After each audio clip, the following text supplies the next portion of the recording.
cura.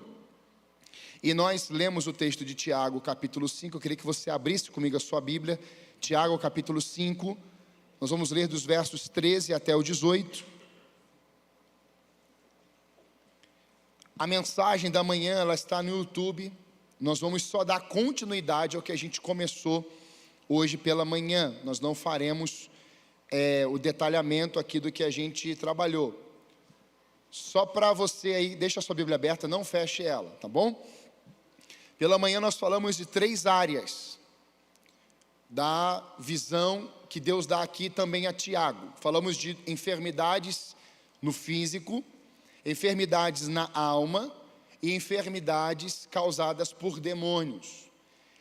Falamos também que o seu corpo, ele vai, com o tempo, você era criança, você se tornou um jovem, um adulto, hoje temos alguns idosos, muitos estão envelhecendo, alguns já tiveram doenças, cirurgias, e vai chegar um dia que você vai para a glória, você vai daqui desse mundo, não é verdade? Ou você vai viver, né, até 200 anos, hein? Não tem como. Então está estabelecido até 120 anos. Então, diante disso, o nosso corpo ele vai se deteriorando, ele vai perdendo as forças, ele vai tendo dificuldades de reações. É normal isso. Alguns com cabelo muito pretinho, né? Ali com 18 anos, 25 anos, vai chegando aí nos 40, nos 50, acabou o cabelo, se não cair fica tudo branco, né? O pessoal até brinca, aí está nevando lá fora. Por quê? Porque vai mudando automaticamente o seu corpo, a sua parte biológica, a sua parte física, ela vai sofrendo alterações porque é um processo natural. Então, diante disso, nós falamos um pouquinho sobre essas 3 áreas. Falamos também que a alma, ela é muitas vezes entulhada de muitos lixos. A pessoa vai arquivando, ela vai guardando, ela vai colocando tudo que é tóxico para dentro.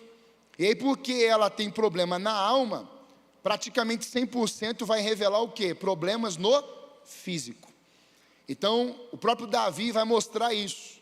Porque eu não confessei, eu comecei a sentir as dores nos meus ossos. Olha só, vamos falar isso no final. A ausência da confissão de pecados estava gerando em Davi dores internas profundas dentro dos seus ossos. Isso é horrível. Quem tem dor no osso, quem tem dor no joelho, quando vem o frio, quem botou um pino, é uma coisa horrorosa, muito difícil. Então, diante disso, trabalhamos que a alma, ela produzirá reações no seu físico. Muitas pessoas estão acamadas porque não querem perdoar. Outras estão acamadas porque arquivaram traumas, palavras de ofensa, rejeições, amarguras, começaram a permitir que isso ficasse no depósito do coração. Então você revela o que você come, você passa a desenvolver para o próximo aquilo que você colocou dentro. E Deus, irmãos, Ele não quer uma igreja tóxica, Ele não quer uma igreja doente, Ele não quer uma igreja enferma, porque uma igreja que coloca para dentro enfermidade, ela vai revelar enfermidade. Uma igreja que se alimenta de dores, ela vai revelar dores. Uma igreja que se alimenta de rejeições, intrigas, caos, ela vai revelar tudo isso. E é por isso que a Bíblia diz que Jesus não vem buscar esse tipo de igreja. Ele vem buscar o quê? Uma igreja curada. Ele vem buscar uma igreja adornada. Ele vem buscar uma igreja que resplandece a glória de Deus. Amém? Então, diante desse tempo, falamos por último que os espíritos demoníacos também agem nas vidas das pessoas quando essas pessoas fizeram alianças ocultas, se envolveram com pactos de sangue e outros, ofertando suas vidas às trevas. Falei pela manhã que um casal que nós tratamos, que chegou no último nível do satanismo, esse casal recebeu, pelas trevas, 2 enfermidades. O homem recebeu uma hérnia que não existia, e a mulher teve problemas na parte da esterilidade. Deus, no final do processo, arrancou aquela hérnia dele, ele foi fazer o exame, e nós tínhamos o laudo anterior e o laudo novo, curado em nome de Jesus, amém? E essa esposa, casaram, eles não eram casados legalmente, casaram, e ela não podia ser mãe. Nós, no templo antigo, apresentamos a filhinha deles para a honra e glória do nosso Deus. E nós sabemos que muitas vezes isso acontece porque as pessoas estão desejosas de resolver os seus problemas e às vezes elas se entregam, inclusive às trevas, vendem a sua alma, negociam com o seu sangue, ofertam seus corações, e assim o diabo vai oprimindo, e não só pressionando, mas ele vai como dono. E o diabo, quando você entrega sua vida e sua casa para ele, ele não vai liberar simplesmente porque você está pedindo, eu quero sair agora. Não, não. Você só vai sair dali pelo sangue de Jesus Cristo de Nazaré. É o sangue que habilita o inimigo não tocar mais em você. Só por meio disso. Não tem força humana, não tem palavra humana que resolverá isso. É só pelo sangue, pelo poder e a graça de Jesus Cristo. Eu queria dar continuidade nessa noite. Capítulo 5, eu vou ler aqui na NVI, verso 13 em diante, vai dizer assim: entre vocês, há alguém que está sofrendo, que ele ore. Há alguém que se sente feliz, que ele cante louvores. Então entre vocês, há alguém que está doente, que ele mande chamar os presbíteros da igreja, para que estes orem sobre ele e o unjam com óleo. Diga assim: unjam com óleo. Em nome do Senhor. A oração feita com fé, essa parte aqui que eu fiquei preso, nesse versículo. A oração feita com fé curará o doente. O Senhor o levantará. E se houver cometido pecados, ele será perdoado. Portanto, confessem os seus pecados uns aos outros e orem uns pelos outros para serem curados. A oração de um justo é poderosa e eficaz. Elias era homem como nós. Ele orou fervorosamente para que não chovesse, e não choveu sobre a terra durante 3 anos e meio.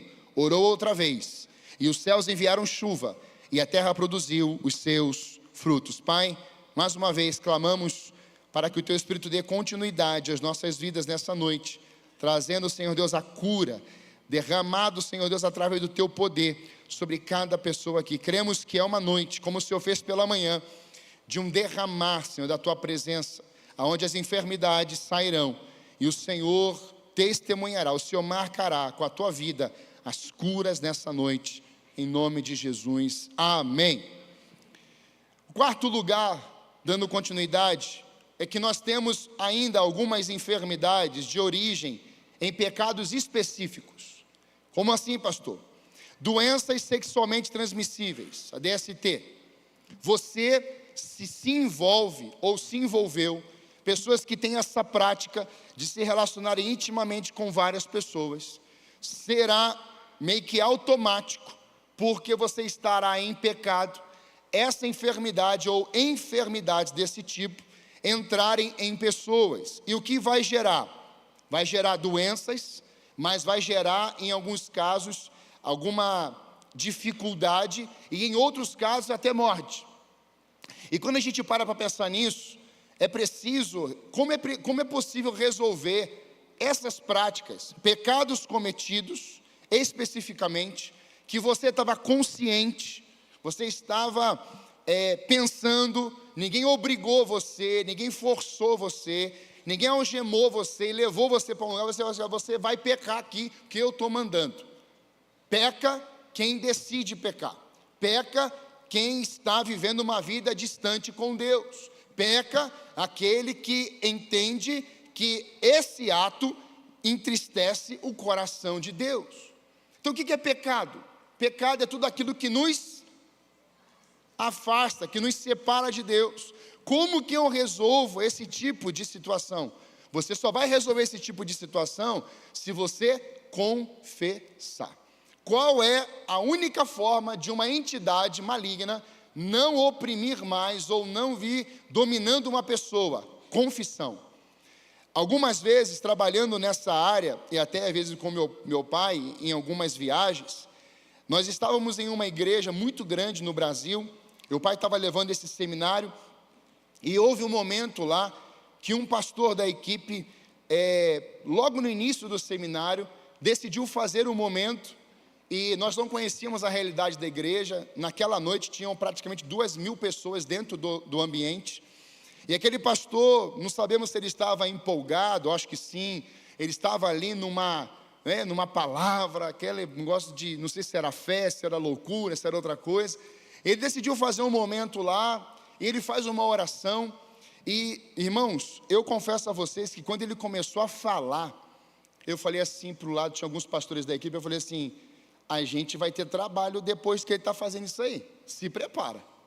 E meu pai, ele abaixa a cabeça, e foi muito engraçado, porque o pai era o termômetro da equipe. Se o pai estava sorrindo, se o pai estava muito alegre, se o pai estava tranquilo, a equipe estava muito tranquila. Quando o pai abaixa a cabeça e coloca a mãozinha assim, irmão, o negócio já vai sair assim, vai estremecer o negócio. E o pai abaixou a cabeça e começou, eu vi que ele estava orando, e os pastores da equipe já se olhando, falando assim, meu Deus, o que vai acontecer aqui? Irmão, não deu outra. De 2.000 pessoas, por baixo, 200 endemoniados, dentro de um templo.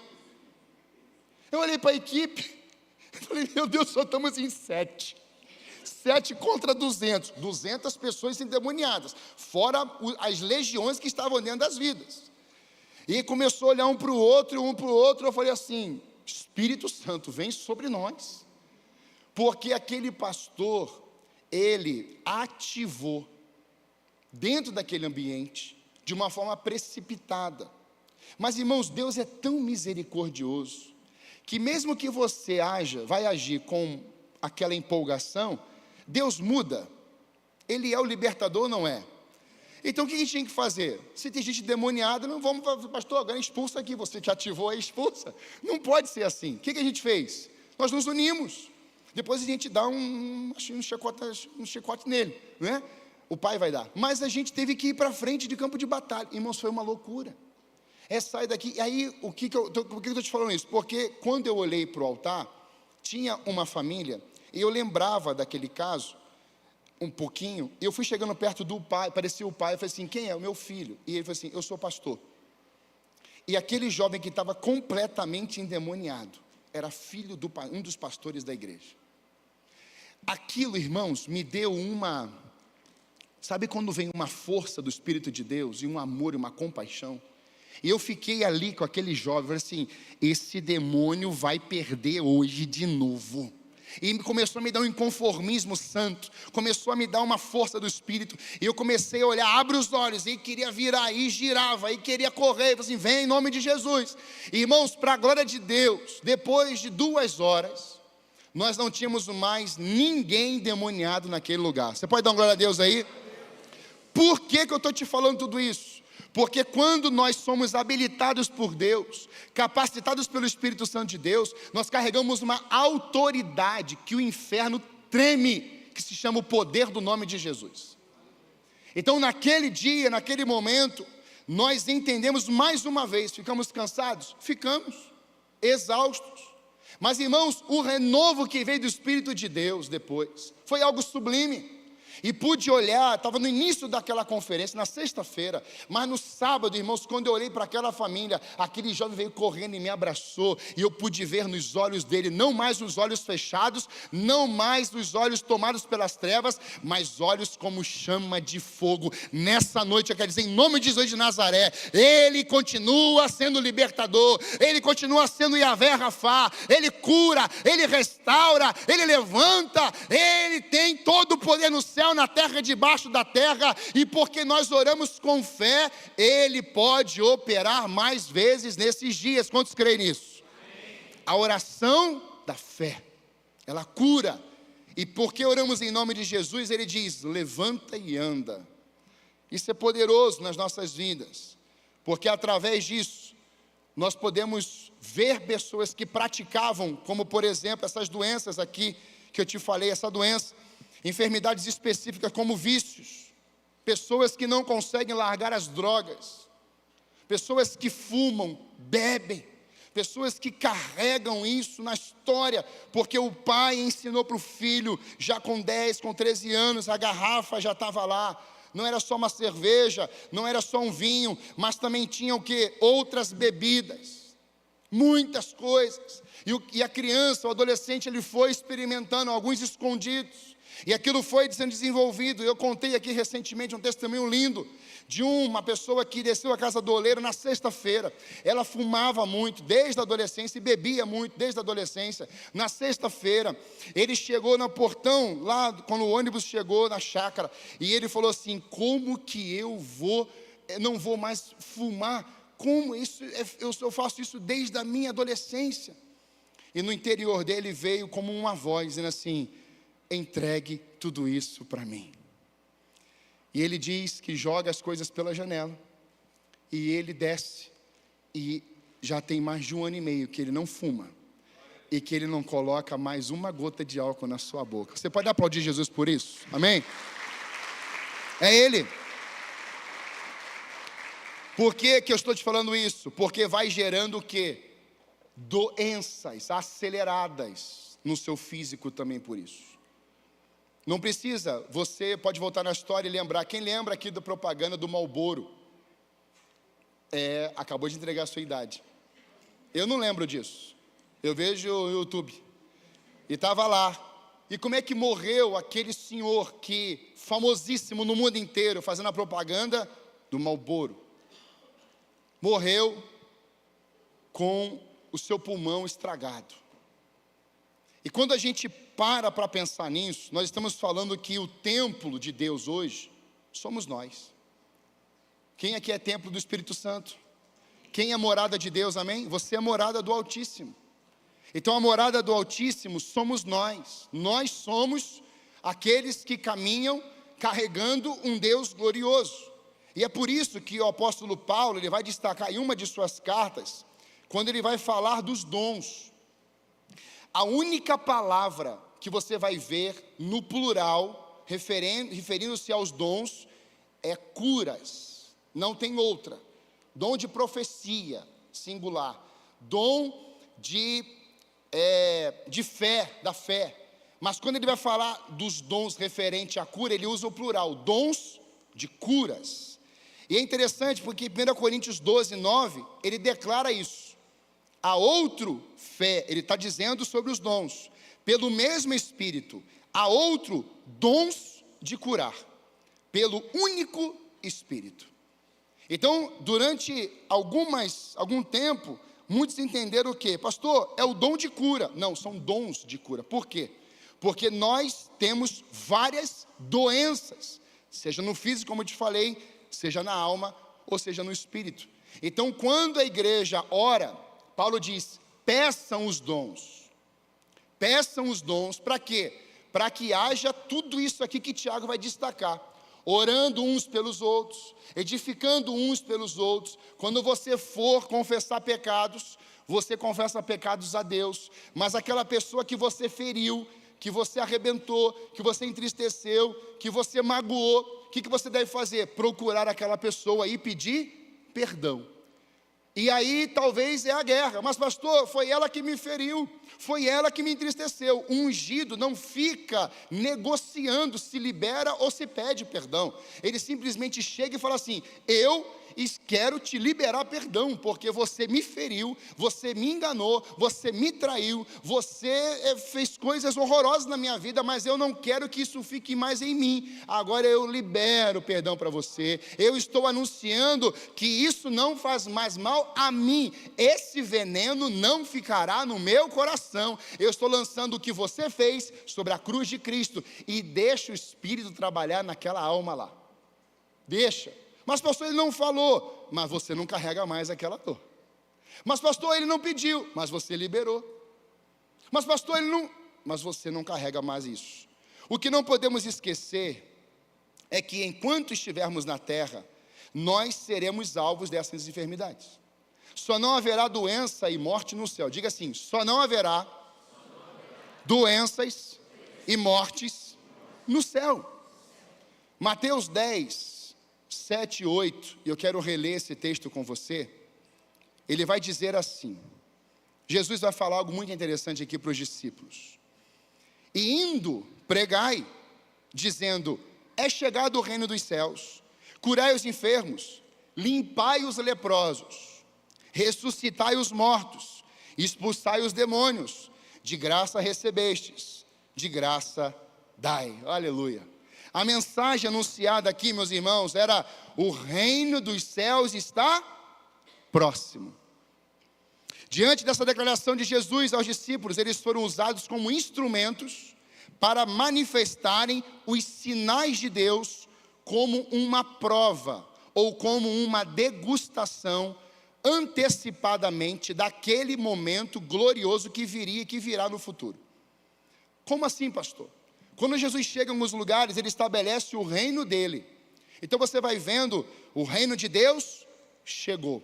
Jesus vai falar que agora o reino não está mais externamente, porque o reino de Deus está dentro de vós. Então quando você se estabelece em um lugar, quando você chega em um lugar, quem é que chegou naquele lugar ali com você? Diga, o reino de Deus. Qualquer ambiente que você chega. Hoje eu vi uma imagem que me chamou muita atenção, uma imagem no Instagram, onde tinha um homem dentro do vale de ossos secos, e estava cheio de ossos, algumas lanças assim, e a mensagem era exatamente um texto que eu amo muito, de Ezequiel 37, de que Deus, ele derramou uma unção sobre nós, para que a gente pudesse ver um vale que antes estava cheio de ossos aos olhos humanos, mas pela fé e pela unção que você carrega profeticamente, você pode ver um exército de pé mesmo naquele vale. Que coisa gloriosa! É você ter fé em Deus, é você ser ungido, capacitado pelo Espírito Santo, e você ver uma realidade desafiadora, e aquela pessoa diz: eu não consigo ver restauração, eu não consigo ver cura, eu não consigo ver uma resposta, eu não consigo ver uma solução para isso, mas o Espírito abre a sua boca, o Espírito enche seu coração, e você chega diante daquela pessoa e fala assim: mas eu creio por você, eu creio que Deus pode intervir, e o reino de Deus tem esse poder, e nós podemos ver os seus sinais, ou os sinais do seu reino se manifestando nesses dias como uma degustação, ações do Espírito de Deus hoje, mas haverá um dia em que nós não teremos mais dores, não haverá mais choro, não haverá mais nada, haverá somente um povo santo, separado por Deus, adorando Ele dia e noite, noite e dia no céu, aleluia. Sabe, irmãos, isso mexe comigo, porque muitas vezes nós não nos consideramos mais súditos do rei. Você é súdito do rei.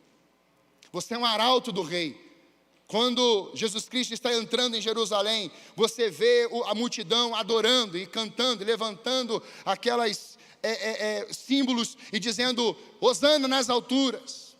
Há um aviso de um arauto. Quando um rei estava para chegar, uma autoridade, ele chegava e tocava o seu instrumento anunciando: ele está chegando. Irmãos, nós somos os arautos de Deus nesses dias. Nós estamos com nossos instrumentos nas mãos. Você talvez não tenha um chofar, um trompete, um trombone, mas você é o instrumento de Deus. Você é a voz na terra. Nós, a igreja, diz que nós somos a voz de Deus. João Batista foi a voz do que clamava no deserto. O clamor, irmãos, não tem a ver conosco. O clamor tem a ver com o céu. O clamor tem a ver com Cristo. O clamor tem a ver com o Espírito Santo. E nós somos apenas a sua voz.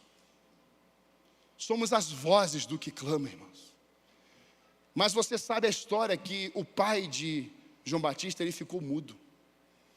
Então nós temos uma geração hoje que se considera um mudo espiritual, por causa do passado, por causa do presente momento, das dificuldades, porque tem medo.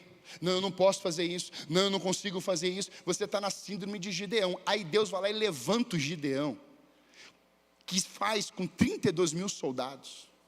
Presta atenção nisso, isso que veio agora. 32 mil soldados em Israel. E quando o Gideão olha com seu povo para o exército dos midianitas, são 135 mil. Olha a oposição, irmãos. Olha o inimigo que está do outro lado. Eu já falei para você que Deus separa 3 instrumentos para esses 300 que são separados. Ele separa uma buzina, ele vai separar um cântaro, e dentro do cântaro tinha fogo. Agora eu te pergunto, para que buzina? Só se fosse para torcer para um time. Para que cântaro? E para que fogo, se você tem 135 mil inimigos diante dos teus olhos, com lanças, facas, escudos, olhando para você e falando assim, mais um israelita que nós vamos matar. O plano não era prender, o plano era matar.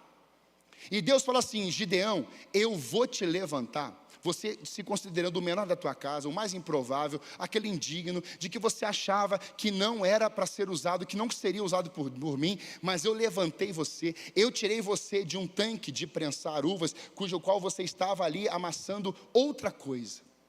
Você estava no lugar errado, você estava fazendo aquilo que não precisava ser feito, você estava escondido dos midianitas, mas eu te achei, eu ungi você, eu marquei você, e agora você vai ficar com esses 300, e a primeira coisa que vocês vão fazer é tocar a buzina, ou seja, vocês vão abrir a voz, as vozes de vocês vão entoar, como nos dias atuais, louvores a mim. A buzina, o shofar, ela representava um tempo de adoração a Deus.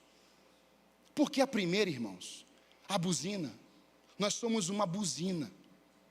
A buzina, irmãos, tem que clamar, a buzina tem que cantar. Por isso que os louvores, quando Deus habita no meio deles, porque tem coisas que Deus não habita e Deus não se manifesta, porque está tudo sendo feito para o homem, ou está tudo sendo feito para o ego, ou está tudo sendo feito para o ontem. Não, o objetivo da adoração, ela é a centralidade em Cristo Jesus. O plano maior, o plano melhor de uma igreja como é a buzina, uma voz, é entoar louvores ao Cristo, uma adoração cristocêntrica, uma adoração que olhe para Cristo, o Senhor é o meu Deus, o Senhor me libertou, o Senhor é o Deus que merece toda a honra, toda a glória, todo o louvor. Quando um povo que se une como várias buzinas, começa a entoar louvores a Deus, o que é que aconteceu naquele dia? O cântaro foi quebrado, veio quebrantamento, e porque o cântaro quebrou, um fogo incendiou aquele arraial, e aqueles 135 mil caíram diante do poder de Deus, aonde havia uma unção sobre o povo de Deus. Nessa noite, nós vamos experimentar isso mais uma vez, nesses dias como igreja, nós vamos adentrar essas ruas, nós vamos adentrar essas casas, o povo vai continuar clamando, o povo vai continuar falando, nós vamos continuar adorando, e nós veremos um povo quebrantado, mas um povo incendiado pelo Espírito Santo de Deus. Nós não podemos nos calar, meus irmãos. Se a igreja se calar, o inferno vai gritar mais alto. Atos 19, Paulo está com a sua tropa, quando aquela população ali em Éfeso descobre que Paulo está declarando, o texto diz que eles começaram a gritar durante 2 horas, grande é Diana dos Efésios, era a deusa daquela região. E você acha que Paulo fez o quê? Você acha que o povo fez o quê? Recuou, parou? Não, o povo de Deus não recua, o povo de Deus continua declarando. O povo de Deus continua falando, o povo continua avançando. E nesse mesmo capítulo, o maior avivamento em Éfeso aconteceu. O maior avivamento da história em Éfeso aconteceu, porque um povo continuou clamando, um povo continuou sendo quebrantado, e o fogo de Deus começou a queimar todos os livros. A história conta de que os denários sendo levantados para compras de livros satânicos, livros das religiões da época, eles começaram a confessar pecados, e levando esses livros para as praças públicas, e houve um grande incêndio nas praças. Deixa eu te falar uma coisa, o que é que tem te prendido, roubado o teu tempo? Deus vai te chacoalhar aqui, como está chacoalhando o meu coração, para que você pegue esses lixos da tua vida, coloque, talvez não em praça pública, mas no altar de Deus. Senhor, queima isso que está consumindo esse tempo, agora vai ser dedicado a ti. Irmãos, se nós, não é para parar, mas se nós diminuirmos nosso tempo, de tantas coisas que nós fazemos e assistimos, tantas coisas que até nós lemos, que Deus não está nisso, nós investiríamos tempo na presença do Eterno, e teríamos uma unção poderosa para proclamarmos e vermos as manifestações do reino de Deus. Quantos desejam isso aqui, amém? A igreja, ela é levantada nesse tempo, e Deus coloca Tiago, o irmão de Jesus. Ele vai ser um pastor na igreja de Jerusalém. Lá em João 7:5, vai mostrar que ele não cria, Ele não creu em Jesus, mas depois ele passa a crer. Tiago, ele vai se tornar um bispo, um pastor, um líder da igreja de Jerusalém, em Gálatas 2:9. Mas diante desse contexto, Tiago estava pregando, encorajando os irmãos a darem sequência às mesmas atividades da igreja primitiva. Por que Tiago está falando sobre orar pelos doentes? Por que Tiago está reforçando isso? E nós aqui, estou aqui eu pregando sobre Tiago, depois de 2000 anos, falando a mesma coisa. Porque por vezes, a igreja parou de orar pelos enfermos. A igreja olha alguém enfermo e ela passa de largo. Não é como aquele bom samaritano que parou e deu atenção, cuidou, derramou óleo, investiu nele, pagou ali a sua conta. A igreja, ela não precisa só ser chamada para pagar as contas. A igreja precisa ser chamada muito mais para intervir e ser alguém, uma voz que vai atrair o reino de Deus, sinalizando na terra. Quantos desejam isso nesses dias? Você deseja? Não, pastor, só olham para mim como cifra. Não. As pessoas têm que olhar para você e ver um agente do reino de Deus. É muito ruim quando alguém é olhado só para ser como cifras hoje. É muito ruim alguém olhar para um pastor e falar assim, certeza que isso aí deve estar roubando, é muito ruim isso. Mas por causa de alguns maus, isso vai alimentando na cabeça de muitos. Mas eu creio, irmãos, que Deus está levantando mais uma vez, com a sua palavra, uma igreja que vai ser uma voz. Uma igreja que vai ser agente, e o povo vai começar a chegar como tem chegado. Você vai chegar em casas. Amados irmãos, eu fui fazer uma visita, eu estava falando aqui com um casal antes do culto, eu estava indo, você conheceu, até para você orar por ele. O Miguel e a Cláudia são membros aqui da nossa igreja, e ele voa, e estava numa situação bem, já quase pousando, e de repente ele vai, uma pessoa que também estava vindo na direção dele, bateu Jesus, o parapente baixou, fechou, e ele perdeu ali a noção, e ele cai 6, 7 metros de altura, e ele vai fraturar ali duas vértebras, e é colocado 8 pinos e uma haste. O helicóptero vem buscar ele na montanha, e vai levá-lo para o Hospital Trabalhador, e aí fizeram a cirurgia, e levaram ele para um outro hospital, Santa Cruz, e eu estava lá chegando. Quando eu cheguei lá, eu olhei, irmãos, eu olhando o vídeo, tem um vídeo, eu falei assim, esse cara morreu, esse homem não é possível, ele não vai nem ter movimentações mais. Ali, humanamente falando, ao ver a primeira vez, eu falei assim, Deus amado. Mas eu comecei a conversar com a esposa, e depois ele começou a responder. Eu falei assim, meu Deus, esse homem está falando. Que negócio é esse? E quando eu cheguei lá no hospital, irmãos, ele já estava indo para o banho normalmente, e para a glória de Deus, irmãos, ele já está andando. Glória a Deus. Agora, ele não está 100% ainda, mas ele também pode ter o apoio da igreja local, que é o que Tiago está orientando, porque isso aqui não aconteceu no individual, isso aqui era uma palavra para o coletivo. A tua dor precisa também ser a minha dor, né, filhão? Eu preciso estar junto com isso, com essa pessoa. Eu não vou sofrer no sentido de pegar a dor dele e trazer para mim. Isso também não é bíblico. Mas eu preciso ter a compaixão. É sofrer com essa pessoa.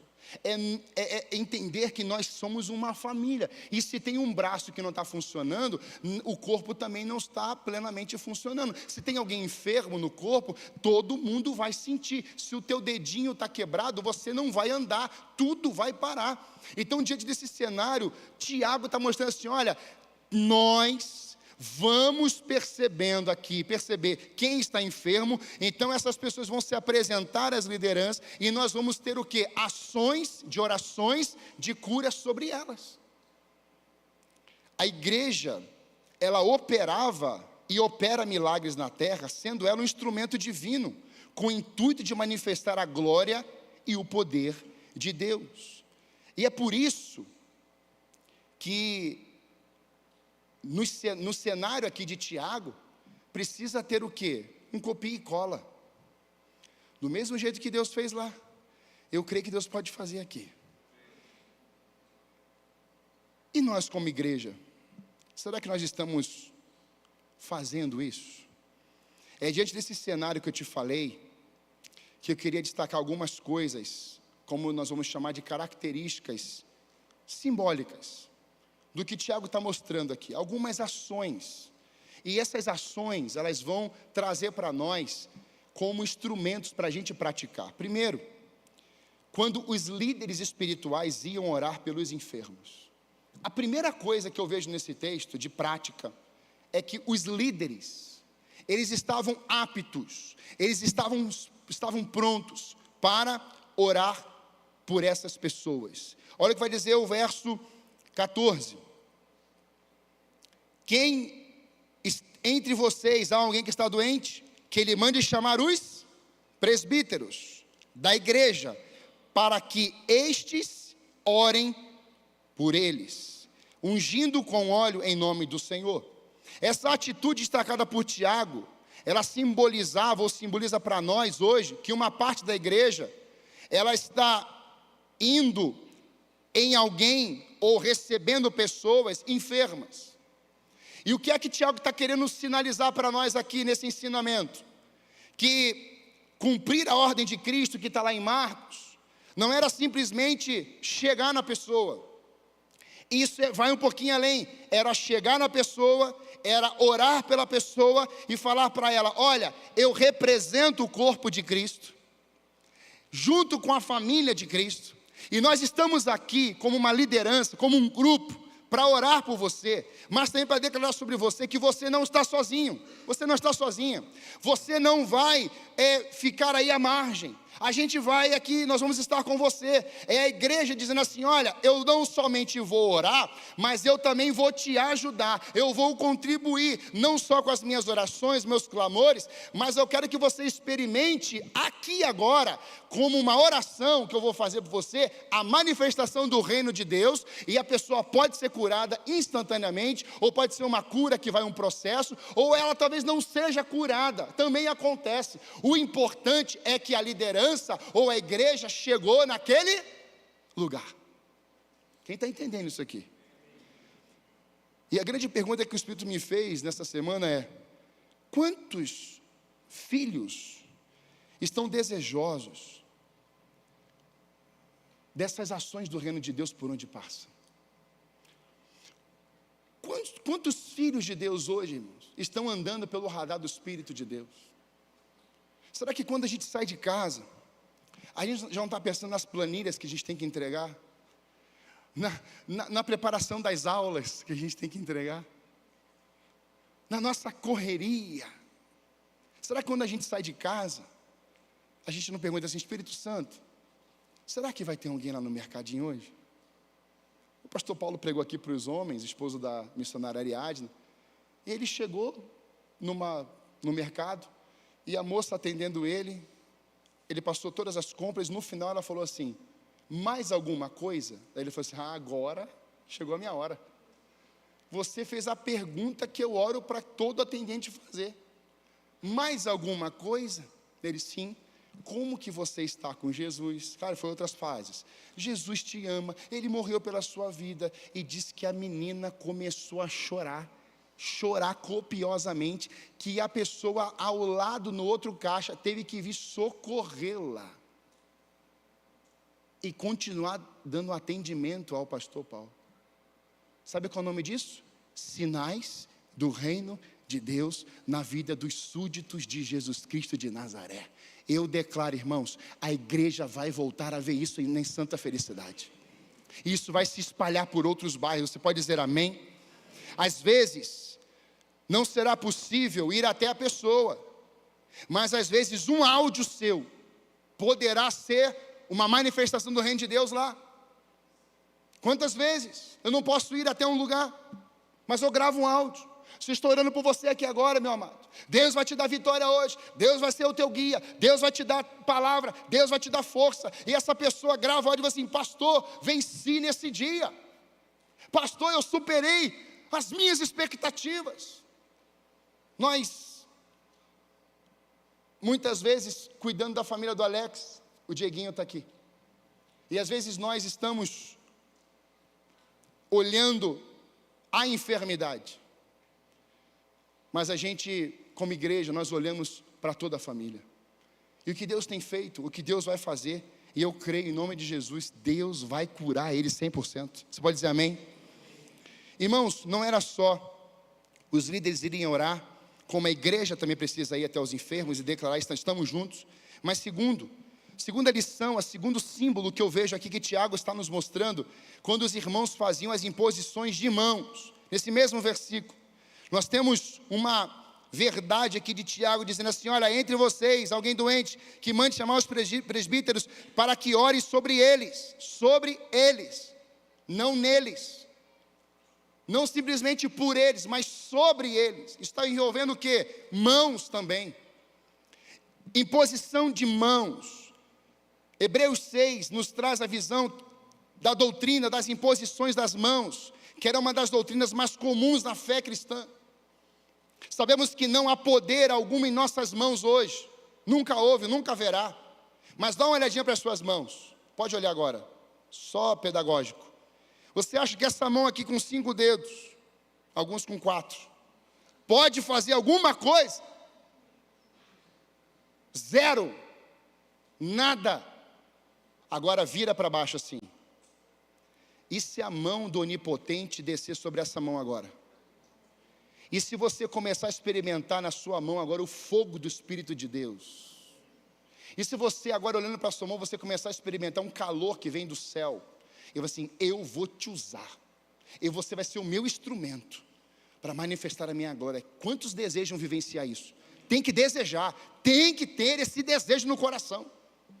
Pregando certa vez, falando sobre esse tema, ainda na antiga igreja, o Espírito Santo colocou no meu coração assim, comece a falar sobre esse movimento de cura.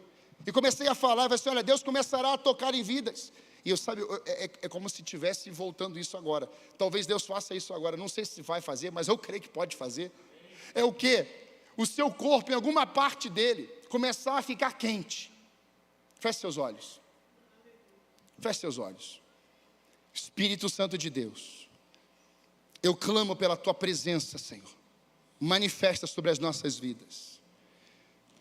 Senhor, nós não sabemos, eu não sei quantas pessoas temos aqui enfermas no físico, na alma e no espírito, mas o Senhor sabe. Senhor, habilita com o toque do Senhor sobre nós hoje, para que o reino de Deus se manifeste nessa casa mais uma vez.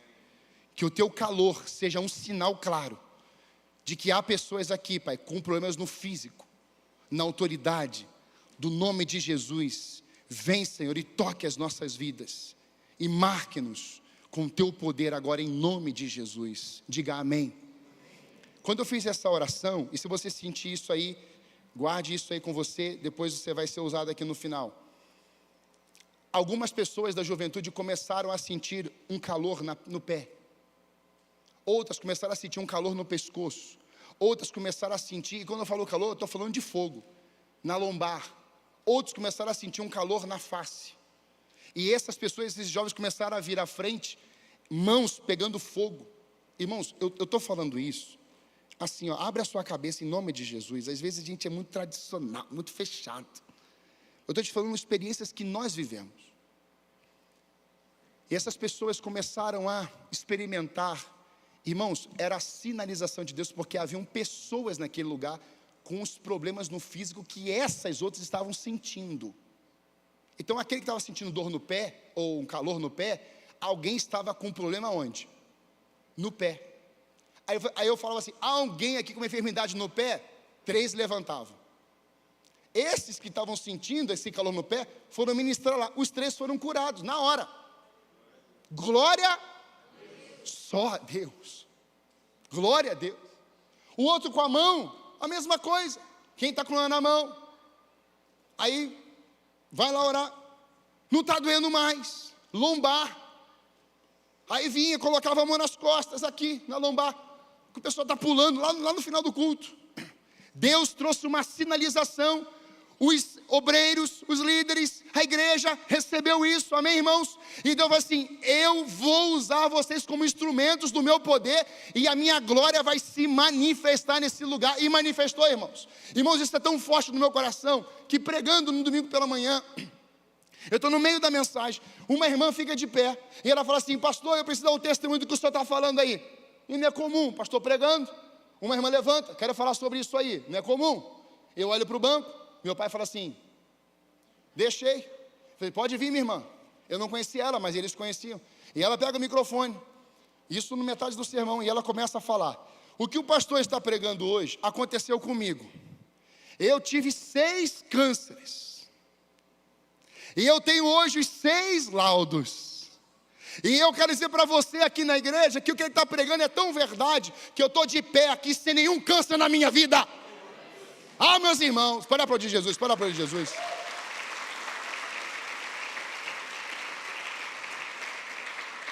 Pastor, como assim? Ela falou isso. Eu falei assim: isso é um sinal de que Deus está tocando nela. Todas essas 6 vezes que ela ficou com câncer, Deus manifestou o reino, o poder dele.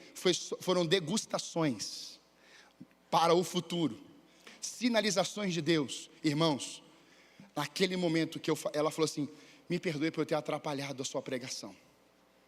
Eu falei assim: irmã, a senhora não atrapalhou nada. A senhora, na verdade, Deus usou a senhora para ativar a fé da igreja nessa manhã. Irmãos, eu nunca tinha visto a igreja tão cheia naquela manhã, como aquela manhã.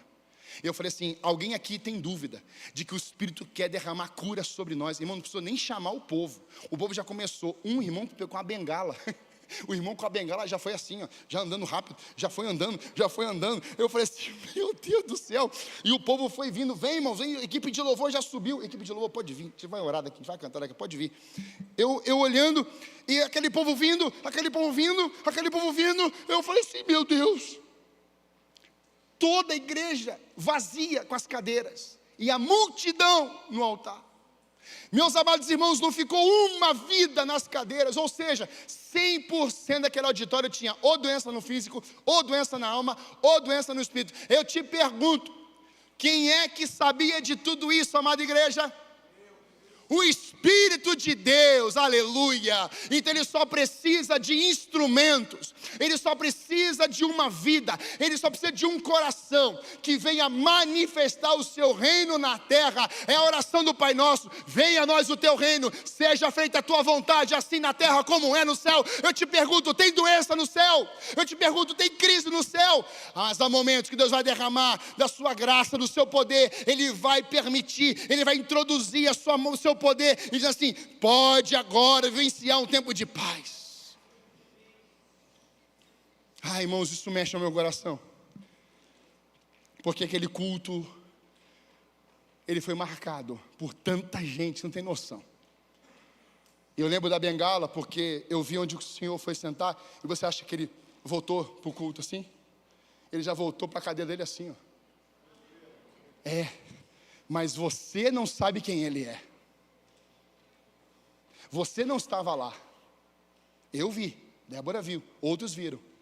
Agora, quando Deus se manifestar aqui, você vai experimentar, você vai ver, e você vai compartilhar os feitos gloriosos de Deus, porque Deus não quer que a experiência daquela mulher fique parada nela. Deus ativou naquele dia, naquele lugar, mas hoje nós somos o povo de Deus, do jeito que Deus fez na igreja primitiva, que os cultos também representavam tempos de cura.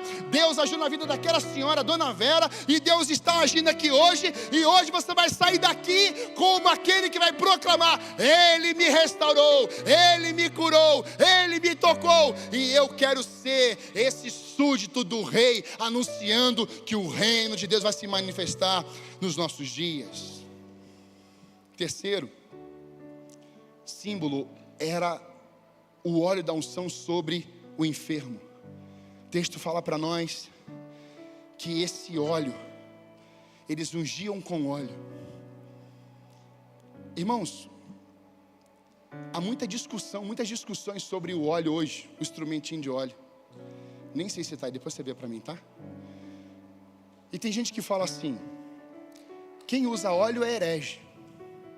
O outro fala assim: quem usa óleo é tem muita fé. Obrigado. Se tem óleo, tá tudo certo. Se não tem óleo, não serve para nada. Então a gente criou dois extremos. Deixa eu falar aqui que eu vou repetir, já falei isso. Esse óleo aqui, não existe óleo ungido. Existe uma vida ungida, marcada pelo óleo da presença do Espírito Santo de Deus. Esse óleo tem poder nenhum. Eu já disse isso aqui, vou repetir. Esse óleo não tem poder nenhum. O poder está no Espírito Santo de Deus. Mas aí, analisando um pouquinho sobre isso, de onde é que vem isso? Um médico grego chamado Galeno, ele dizia que o óleo, isso é no século 2 ou 3, se não me falha a memória, era o melhor de todos os remédios na vida de um doente. Século 2 ou 3, hein? Ele disse que o óleo era o melhor remédio para lançar sobre as feridas, sobre os doentes. Isso era um costume, irmãos, usar o óleo para ungir o corpo. E aí nós temos aqui essa palavra, né, a unção com óleo, essas palavras unção com óleo, ela tem duas vertentes. Tem o óleo, essa unção que era para purificação do corpo, como um tratamento, ou como alguém que está passando creme no corpo. As mulheres, né, muitos homens passam creme no rosto e tal. Seria mais ou menos, seria isso, uma das ações. Assim, olhando no ato geral. Mas, irmãos, também está escrito dentro da palavra de Deus, e aí é no original, nessa visão bíblica, aonde se traduz do hebraico para o grego, vai mostrar que essa palavra, esse derramamento do óleo da unção, ele era uma manifestação do reino de Deus, mas no sentido da pessoa depender de uma ação divina. É isso que eu quero que você entenda nessa noite. O óleo, ele é só um símbolo. Mas quando você vai colocar e ungir alguém, não é porque esse óleo vai curar a pessoa. Você só está trazendo um símbolo que Tiago destacou e que a igreja primitiva usou, e que lá no Antigo Testamento eu te falei das especiarias que preparavam os óleos, ou óleo. O azeite de oliva, com todas as retiradas das árvores, preparando tudo isso. Falei do nardo puríssimo, daquela mulher de Maria. Por que isso? Porque era só um símbolo. Mas não há na Bíblia uma rejeição da prática disso aqui. Tem gente que negligencia e fala assim, não, isso aí não tem nada a ver. Não, pode ter a ver também. Por quê? Porque quando você passa o óleo na tua mão, você não está dizendo assim, olha, em meu poder, vou curar você. Você está aplicando o que é bíblico. Então, por ser bíblico e porque está aqui que eu acabei de ler para você, unjam com óleo, é um símbolo. E através desse símbolo vai se manifestar o quê? O reino de Deus. Você está entendendo aqui, amém? Por que eu estou te falando isso? Porque muitas pessoas colocam uma fé no óleo na parede. Não é isso. Você tem que entender que é um símbolo. Mas por ser esse símbolo, a igreja pode usufruir, ela pode praticar, não com uma fé em um líquido. Ah, pastor, então por que a gente usa? A gente usa porque a gente depende do Espírito de Deus. Então a gente vai visualizar, assim, olha, esse aqui é um líquido. Então, simbolizando o Espírito Santo, ele está sobre a minha vida. Então você coloca aqui na tua pele, você vai falar assim, nossa, estou vendo agora como literal. Imagina isso, agora o Espírito sobre você, possuindo você, derramando esse óleo sobre o que está em Salmo 133. Como é bom e agradável quando os irmãos convivem em união. É como óleo precioso derramado sobre a cabeça, que desce sobre a barba de Arão, até a gola das suas vestes. Ou seja, é uma manifestação, ou seja, é algo literal. O óleo está derramando da cabeça, está descendo sobre a barba, está marcando, ou seja, começa aqui no sacerdócio, vai descendo sobre as gerações e vai descendo sobre as próximas gerações. Isso não é, pastor, isso acontece hoje. Você tem a unção que foi na vida do teu pai, do teu avô. Hoje você está aqui, está escorrendo sobre os teus filhos. Você está entendendo isso? Aconteceu e está acontecendo hoje. Por que eu vou negligenciar? Por que eu vou parar? Aí você vai ver Marcos 6, 7, 12 e 13, chamando os 12 para junto de si, enviou-os de 2 em 2 e deu-lhes autoridade sobre espíritos imundos. Olha isso, eles saíram e pregaram ao povo que se arrependesse, expulsavam muitos demônios, ungiam muitos doentes com óleo e os... Quem foi que mandou essa tropa a fazer tudo isso? Diga: Jesus. Você está entendendo? Então, quando você colocar o óleo na sua mão, entenda que você é só um instrumento.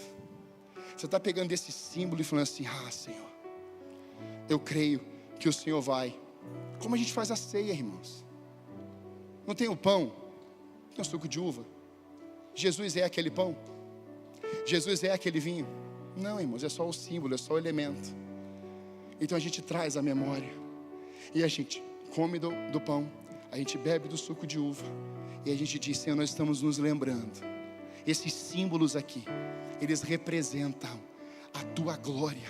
Eles representam que um dia o Senhor foi para a cruz, que o teu corpo foi moído, que o teu sangue foi derramado e nós dependemos. Então por isso nós estamos ceando. Amém? Irmãos, a igreja não pode parar de bater na porta da graça. A igreja, ela precisa continuar clamando pela graça, para que Ele continue se manifestando nos nossos dias. Eu estava meditando nesse trecho e Deus me deu um entendimento. A igreja, ela não foi levantada e habilitada para representar um Cristo real. Ela foi levantada para representar um Cristo real, não um Cristo conceitual. Mas algo que ministrou muito ao meu coração é que a igreja, ela representa o Cristo real, não um Cristo virtual. Ela foi chamada para amar de perto e não à distância. Sabe, irmãos, quando a gente pega esse óleo, a gente vai se aproximando da pessoa, a gente toca. O que mostra isso? Empatia, sensibilidade. A gente está o quê? Sofrendo com. A gente está o quê? Junto. Nós estamos lado a lado. É pele na pele. Uma filha levou o seu pai na igreja, em algumas igrejas. E quando os pastores olhavam para o pé do pai dela, uma ferida, como se fosse lepra. E várias igrejas que ela levou o pai, ninguém pegava e colocava a mão na ferida. E ela ficava só reparando. Colocava a mão nele, no outro, na cabeça, tal. Mas nela não, no pai dela não. Aí ela levou na igreja de um pastor amigo.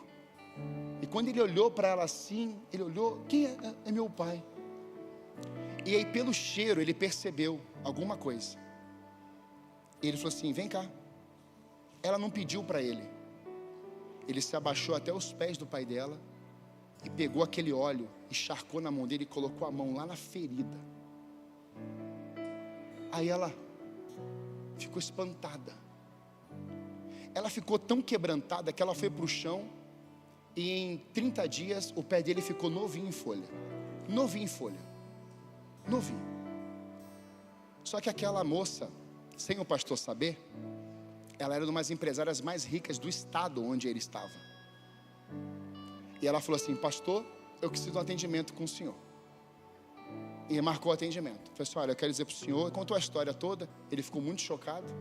Ele fez aquilo com tanta naturalidade. Ela falou assim: a partir de hoje eu vou investir no seu ministério. Todo mês, irmãos, ela envia uma oferta abençoada para aquela igreja e para o trabalho que aquela igreja faz. O pastor estava interessado no dinheiro dela? Não, irmãos. Ele queria era ter compaixão daquele homem que não aguentava mais de dor. A consequência veio depois. Como? Eu vou abençoar essa casa. Como se fosse aqueles 10 leprosos e um voltou para agradecer. A forma de gratidão dela era uma semente ou sementes. Sabe, quando eu olho para esse texto, Tiago está nos mostrando isso. A igreja precisa estar perto do doente. E eu fecho essa palavra mostrando que A oração com fé cura o doente, o Senhor o levantará. Mas se houver cometido pecados, ele será perdoado. Portanto, confessem os seus pecados uns aos outros e orem uns pelos outros para serem curados. A oração do justo é poderosa e eficaz. Sabe, a cura liberada sobre muitos enfermos, muitas curas, pelo simples fato de uma confissão. Há vidas que ainda não foram curadas porque não confessaram. O texto está mostrando para nós que a cura veio, o sarar veio, não porque as mãos foram colocadas, mas porque eles confessaram. Quer ver? Você fere uma pessoa, o trauma está aí na tua alma e na alma dela. Quando você pede perdão, vem um sarar de Deus sobre a sua vida. É automático, você fica leve, é o bálsamo de Deus. Agora, irmãos, uma pessoa perdoada, você precisa ver a reação do coração dessa pessoa. Quando ela olha para você, ela fala assim: meu Deus, que bom te ver de novo, que bom poder falar, que bom poder se expressar, que bom poder conviver. É a unção de Deus que faz isso, irmãos. Há muitas enfermidades alojadas, porque muitos não aceitam pedir perdão, liberar perdão, e as feridas estão aí. Ou ainda há muitas vidas que não foram curadas, porque não aceitaram e não aceitam liberar. Hoje eu creio que Deus está aqui, e eu fecho com Salmo 32, 3 a 5. Enquanto escondi os meus pecados, o meu corpo definhava de tanto gemer, pois de dia e de noite a tua mão pesava sobre mim. Minha força foi se esgotando como em tempo de seca. Então reconheci diante de ti o meu pecado e não encobri as minhas culpas. Eu disse: confessarei as minhas transgressões ao Senhor, e tu perdoaste a culpa do meu pecado. Aleluia. Pastor trouxe as enfermidades, pastor trouxe a ação da igreja, mas há muitas curas que não chegaram ainda na sua vida e em tantas outras, porque você está retendo. Pastor, pequei contra a minha esposa. Pastor, preguei contra o meu marido. Pequei contra o meu filho. Procure, peça perdão, libere perdão. Se o meu povo, que se chama pelo meu nome, se ele se humilhar e orar e buscar a minha face, se converter dos seus maus caminhos, então perdoarei, e eu vou fazer o quê? Sabe o que significa esse sarar? É um tempo abundante de alegria sobre uma pessoa. Esse sarar é um tempo de glória na vida de uma pessoa. Coloca para mim, por favor, Tiago, capítulo 1. Só para fechar aqui com você. Tiago 1,